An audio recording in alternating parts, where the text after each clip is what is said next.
Okay guys, we are on day 37 of this whole series.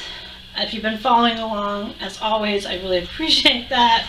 Okay, let's see what day 37 has in store. As always, I sometimes rotate between me seeing it or my kids seeing it. But just a quick note, if you've been following along, there's probably been times you might have heard our cat in the background.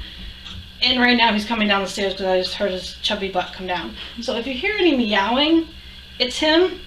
Deal with it. He's probably going to want attention, and right now I'm more interested in opening this book. Yeah, he's going to, yeah, I know you're down there. Go down. Okay, so yeah, my cat's kind of being nosy with the box I put the wrapping in. Monster, will you quit trying to eat the box? No. Yeah, you can yell. Go that way and yell. Okay, so day 37, let's go. This one I see first. Yep. Yeah. Like I said, I like to rotate between the camera and me.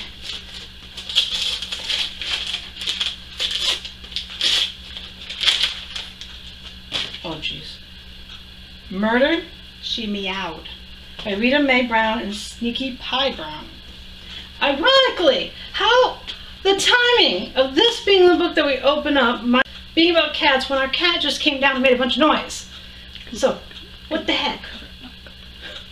What the heck? So, this was actually pretty good timing to get this book, I guess, with him making his little meow noises. But yeah, it could be interesting. I'm not going to read too much at the back. I'll explain it when I do the review. So, let's see what I think. It was cute at parts and kind of, it was a serious book because there was a murder. I'm going to kind of read the back a little bit.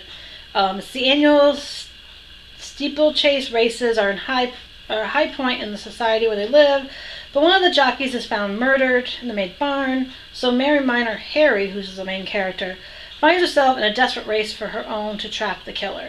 Luckily for her, she has an experienced ally, her sage tiger cat, Mrs. Murphy.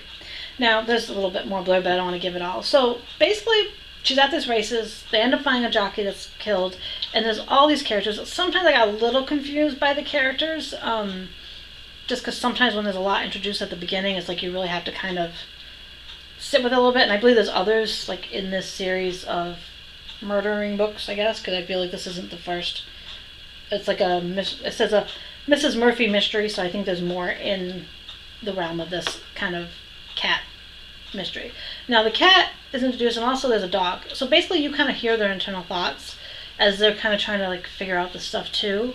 And as Harry, the woman, is trying to figure out this and help the town sheriff, all that kind of figure out things, you're introduced, like I said, to these other characters, and you start kind of seeing which characters are good, which characters are bad, until eventually it culminates into who did murder that guy, why he was murdered. And I will say that the cat, there's a couple cats that do come into play. And there was part that was both, it kind of made me laugh. I don't want to give it away because it's towards the end. But it was kind of cute to have the cats, and the dog, and the eternal dialogue. At times it was kind of but overall it was just kind of one of those stories that you found the cute parts, you found the seriousness, and it all kind of came together at the end. I don't know if I would read more of these if I came across it. It would probably depend on whether I remember, if I'm out and I see this author again, if I remember, oh yeah, I read something by them. I gave it a 3.5 out of 5 stars, which is not bad, a little better than average book. It was around 300 pages to read it, and it came out in 1996, so I don't know how more recent, if there's more recent ones, so I might even check that out later sometime. And this came from a friend, so whoever gave Terry this book to get to me, thank you. It was not a bad read.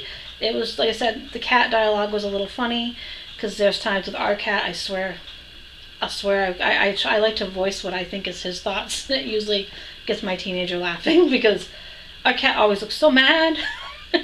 And so it's just I can envision, even though the cat wasn't described like our cat, if you own a pet, you probably would be like, yep, my cat would probably have said the same thing. So if you get a chance to come across it, it's not a bad read. Give it a try if you find it at a thrift store or something. And as always, make sure you check the description box for links to my social media. And please hit that subscribe button. I really would like to get to 1,000 subscribers if I can within a year. It's a big task to do, and I can't do it without your guys' help. And give this video a thumbs up if you have heard of these kind of cat mystery books, either by this author or if you know of a different series that centers on a cat solving mysteries in a sense. And have a great day, everyone.